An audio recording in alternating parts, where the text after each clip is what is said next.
আপনি মনে মনে কারো ভীষণ খারাপ চাইতেছেন, ক্ষতি চাইতেছেন, খারাপ করতেছেন, দিনের পর দিন ঠকাচ্ছেন, কিন্তু আপনার বিন্দুমাত্র আক্ষেপ নেই, অনুশোচনা নেই।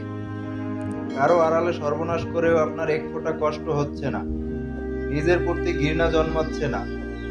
আয়নার সামনে অকপট দাঁড়িয়ে থাকতে পারতেছেন, তবুও থেকে থেকে অন্ধকার আপনাকে গ্রাস করছে না। চোখের জলের কারণ হচ্ছেন আপনি নিজে। এটা জেনেও বিছানা বালিশ আঁকড়ে শান্তিতে ঘুমাতে পারতেছেন। খুব স্বাভাবিকভাবে বাকিদের মতো হেঁটে চলে বেড়াচ্ছেন, তবুও বুকটা অত্যাধিক ভারী মনে হচ্ছে না, বিবেকে কড়া নাড়ছে না। তবে অপেক্ষা করুন, ফলাফল আসবেই। আজ না হোক, কাল না হোক, একদিন ঠিক খেসারত দিতেই হবে আপনাকে, বা আপনার পরিবারকে, বা আপনার খুব কাছের কাউকে। কিন্তু খেসারত আপনাকে দিতেই হবে, তাতে কোনো ভুল নেই। পরের জন্ম বললে কিছু হয় না।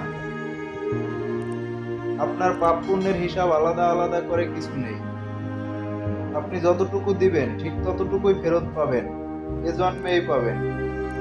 এটা ভালোবাসা হোক, অসম্মান হোক, ঘৃণা হোক, কিংবা কঠোর নিষ্ঠুরতা হোক, কিভাবে সেটা ঘুরে ফিরে আপনার দিকেই ছুটে আসবে আপনি তা আন্দাজও করতে পারবেন না।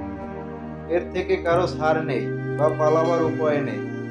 এটা আমাদের সবাইকে মনে রাখতে হবে।